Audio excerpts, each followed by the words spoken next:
Everyone, I am here with a special guest. I'm going to do the show just a little bit different today. Keep sharing. Jess, here we paused. We're live. All right. Hello, everyone. Yes, as you asked for it, on June 29th, it's almost July, which is crazy. We're going to do tonight's format just a little bit different. Instead of one hour-long show, I'm going to be doing 2 half-hour shows because I had 2 great opportunities today that I want to give each one its own show and respect and attention. And I think it's just I had this opportunity for 2 great shows. So the first half hour, I'm with my special guest, Evan Wardley.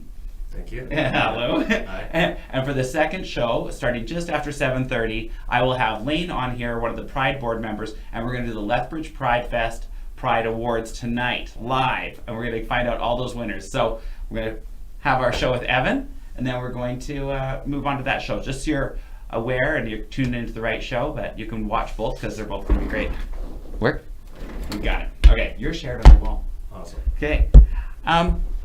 Hi, Evan. Hi. We haven't met before, but I saw you in social media this week and on the news, and a lot of people just already say a lot of nice things, and they were excited when they heard you were going to be on the show. Awesome. Awesome. Thank you for having me. Yeah. So you hosted a first-time event in Lethbridge on Saturday, and it was called again, oh man. The One Community Together. One Community Together, and that was your first time putting this event together? Yeah. Had you ever done like a event like that before? No, this was the first time. Well, that's a lot, pretty brave of you to take that on and to put yourself out there to do that. Yeah. So I want you to go through and just kind of give us a brief history to the listeners of who you are, and yeah, we'll start there. Sure. I'm Evan Wardley. I grew up in Vulcan, Alberta, not too far from here. I played all my minor hockey here in Lethbridge. I went to university here at Lethbridge and played hockey there, and been a resident here since I was 18. And you still currently live here? Yeah. Yeah. One of my best friends lives in Vulcan. I like Vulcan. Yeah. That's a good spot. It is a good spot. Is your family still from there? Yeah, they're still there. So you started this event with what's going on in the world, with starting like with George Floyd, and what only share what you feel you want to share with this next topic, but some of your history of why you want to do this. Well, I just think that the attention to racism needs to be brought to Canada. It for sure is an issue here for people like myself and the Indigenous people here and anyone of color. And it was important to me that we brought the attention to the community of Lethbridge. I definitely agree with you as well. And I know the topic really is, Black Lives Matter. That has really been the focus. And of course there's the, BIPOC or BIPOC, right. To include more. And I know the Indigenous people here, there's been a lot of racism. And it's a topic I have definitely talked about and explored. And there's a lot of work that needs to be done there as well, because people don't really talk about racism in Lethbridge. No. And you get a lot of it, and living downtown and working downtown, I get a lot of it, and I correct every time. Right. And it drives me nuts because people at the safe injection site, you hear the derogatory things, or those people, or so that's why I'm not shy of that topic. So I'm glad you're here and want to bring some awareness to this. And that's for sure the biggest thing, is bringing the awareness. And it's important that, to start off with everything, it was really popular on social media, and there's these protests and these rallies and marches, but for me it needs to be bigger than that. It needs to be the action that everyone needs to take in stopping it. I 100% agree. It's more than it's not just Blackout Tuesday or a one-day thing. Right. There needs to be an active, ongoing change. Absolutely. And that's how you're feeling. Yeah. And so, did you attend the rally that was at City Hall a few weeks ago? I did, yeah. Yeah. And that was very successful. A lot of people came out. And and again, I think it's such a hard time. There's so much kind of anger and confusion right now. And social media is a hard place to navigate right now. For sure. Do you notice that? Yeah, for sure. Yeah. People are very triggered right now, and have a lot of opinions, and there's a lot of hurt out there. Absolutely. I mean, we've been forced to be silent for so long about racism, and not even really silent, but our voices weren't heard, and now there's this platform of social media where we're able to really express our views and express our feelings about it. So it's been a change for sure, this added attention to it all, but it's important that we learn from our past mistakes and our past history with it and move forward in a positive manner. Assuming growing up in Lethbridge, you felt a little bit, or in Vulcan even, a little bit alone or easily. Well, I mean, there were times for sure. I've definitely experienced it more in the States than I have here in Canada. Oh, really? Yeah, but I mean, my mom's side of the family is white, my dad's side of the family is black, so to me, I've never grown up thinking, oh, there's a black guy or a white person. It's just, you know, I've had the love from both sides, and that's how I know it can work. You know, I know that this world can prosper without racism, and it can be a great place for everybody. That gives you a very interesting actual perspective on this. Sure. Knowing that. For sure, yeah. What do you mind explaining a little bit, like why the U.S. versus Canada, or why were you in the U.S.? Like just like for hockey, I've been in the U.S. or traveling down there with friends or whatever. Okay. Yeah. And that's okay. And then you noticed it was a different world over there. Yeah, like it's a little more extreme in some areas, but that's just my personal experience. There's so many others here in Canada that experience it maybe on the same level as many Americans do, right? So I think it's important that we take both sides of the situation and understand that racism is racism. There's no, maybe it's worse here or worse there. It's cut and dry, and it just needs to be eliminated. I definitely agree with you. Yeah. So again, yeah, like it's like worse here. It's like, well, no, it's still bad here if it exists. Exactly. It's not like it's more magnified in the States, or it's just, yeah. So, want to tell me about organizing your rally and what you wanted to get across with that? Yeah. So I reached out to the mayor originally, and he got me in contact with Mayor Mackey. Okay. And she was so much help with getting me in contact with our MP, our MLAs, and Victor from the Multicultural Center, and Daniel Zapula. So there was a lot of help from the community, and that's what I wanted. I wanted it to be the Lethbridge community, some leaders in the Lethbridge community coming together to fight this problem head on. That's very great that you instantly had support when you put this idea forward. Mm-hmm. I think it's so important people know that it just takes one person Right. or to spark something, and all of a sudden you can have people rally around you and let their skills shine and make that difference and be part of the change, because people need to be active in this change. Absolutely. Right? So by these people joining board, I think that shows a lot that there is a want Absolutely. to help eliminate racism. Mm-hmm. So Yeah, I completely agree. I like that you had that reaction and not doors closed on you, but doors open, Yeah. and your network grew very quickly. Mm-hmm. Yeah, it was good. It was good to get the support from everyone that came out on Saturday. But that was, again, just a step in the right direction that this community needs to move in. So I was not able to be at the rally Saturday. It was, but again, by having you on the show, we get to put your message and your voice to another audience, and you know, to our Jess FM listeners. So I'm really happy you're here. No, this is great.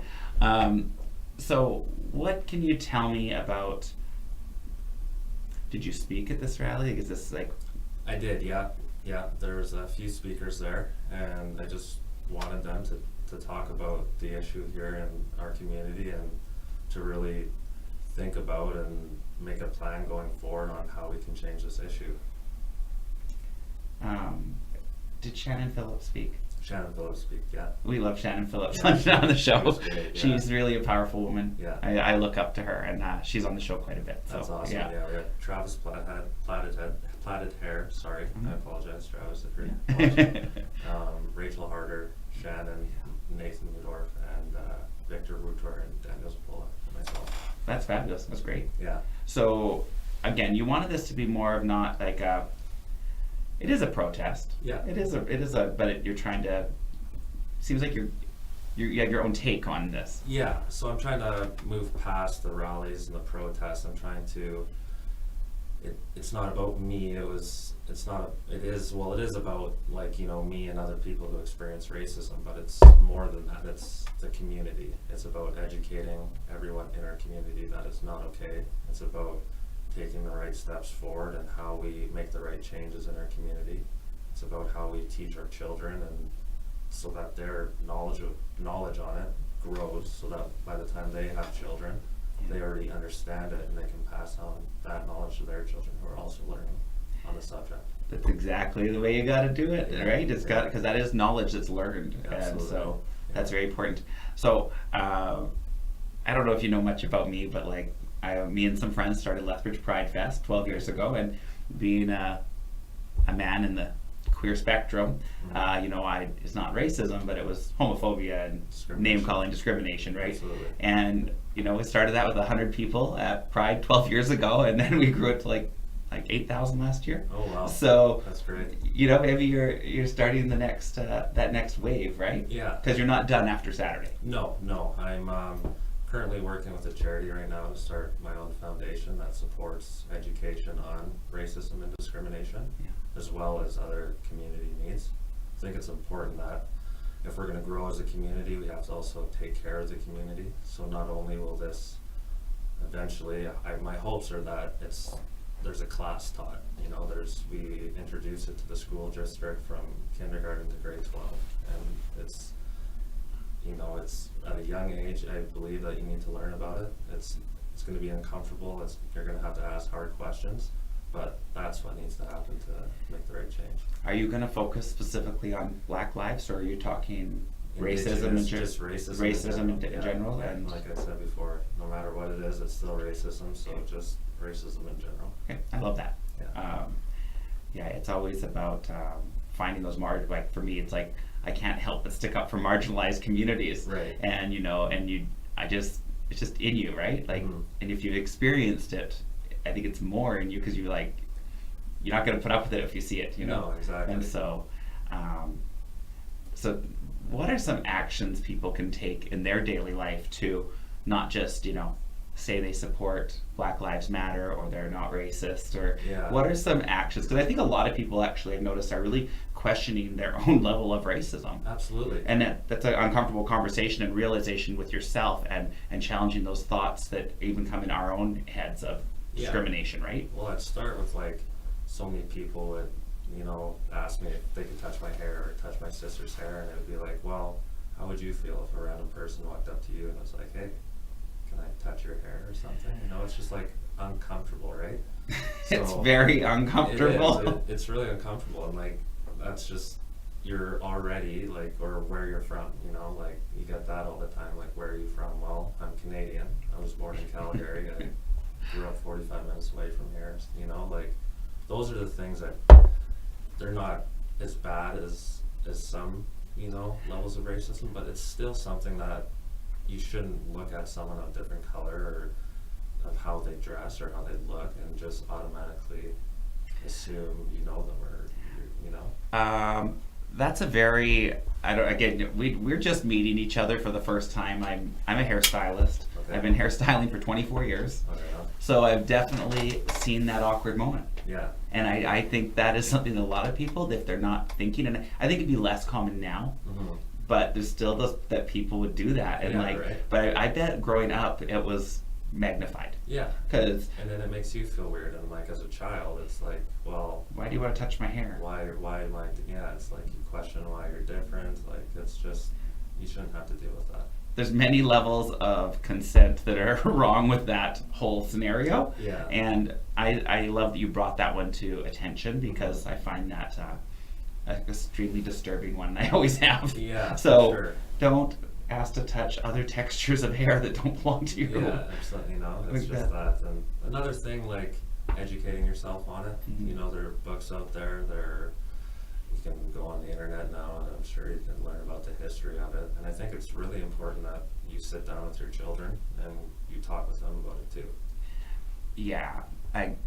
Again, growing up a bit older than you, and I remember the jokes coming from the older people in my family that Mhm. weren't jokes, they were racism. Yeah, And hearing those as a kid, and Yeah. then repeating them, absolutely. you know, and I'm completely ashamed and embarrassed, and I'm not going to name the family member who told them, but they would never say that now, Mhm. but they did. And I mean, how embarrassing, Yeah. you know, like, And it starts from what they were taught as a child. but from what they see at home, it's like how they see their parents interact, or what their parents tell them, and it's a continuous cycle. Yeah, that's a tough one. Yeah. It shouldn't. I hope that it's getting better. Yeah, it'll be a challenge for sure, but again, there's enough people out there that I think want to be supportive and they want to see the change, and those are the people that we have to reach out to. And I think it's important that when you do come across someone who is being racist or being discriminative to you, you don't shame them, you don't try to embarrass them, you try to explain to them, you try to teach them and educate them on the situation, on why it's bad. I can tell by your demeanor you would get that point across very well. I'm also like you, I don't get reactive because it causes a combative state. For sure. So if you can say, hey, like, you have to say, you're racist, because people get defensive. There's a way to educate people and have them learn about differences and educate them. Yeah, absolutely. And that's what I'm really trying to hope to get from my foundation, is to raise enough that I can work with members of the community on making that change. That's great. Yeah. And I'm not trying to put you on the spot, but what else can we work on? Or I think, stopping it when it's around you, having the courage to really, like, maybe it's your loved ones, maybe it's people you're with all the time, maybe it'll put you in an uncomfortable situation, but if that's the case, I ask you, well, put yourself in my shoes and so many shoes of many other people who deal with it on a daily basis. So who are uncomfortable all the time. Uncomfortable So all you're the gonna time. you have to get uncomfortable for a Yeah, minute. in order to see the change, I think you have to make uncomfortable choices. You have to be able to stay strong. You have to believe in the words that you're saying. You can't just say it because you want to be able to tell your friends, I was trying to stop, but they never did. Well, then you're not being loud enough with your words to make it stop. That's a good point. Yeah. I have met some people who, even if I try to educate them, they still don't want to be educated, and they get louder, and they're just right, and it can be frustrating. So don't be intimidated. Know your truth. Be educated, and then you can have those conversations with people. Absolutely. Is there any resources that you recommend people check out or that you've used that are easily accessible? Well, I mean, my mom was my kind of resource for all that. She was always telling me and educating me along with my dad, and so I would tell people there's tons of books. That would be the biggest one, because you're reading it and you can read it to your kids or whatever. I think if you have friends who are of a different color, talk to them about it. Talk to them about their experiences. Try to put yourself in their situation and understand what they were going through. I came up with a little bit of an issue, and I'm very open on this show. I'm very raw with this show. I'm very personal with this show. And I did ask some of my friends of color about George Floyd and their feelings before I did a radio show on it a few weeks ago. And I even kind of realized that was wrong for me to ask my friends of color to educate me and ask them to labor for me to be educated. And wasn't my intention, but looking back, they were having a hard enough time with what is going on. So I don't want everyone to rush out there to their friends of color and like make them, I mean, if they want to share their story or help you, but there are resources you can go to. You can go online. There's so much with social media now. You can go on Instagram, and there's really great pages. You can get a lot of information.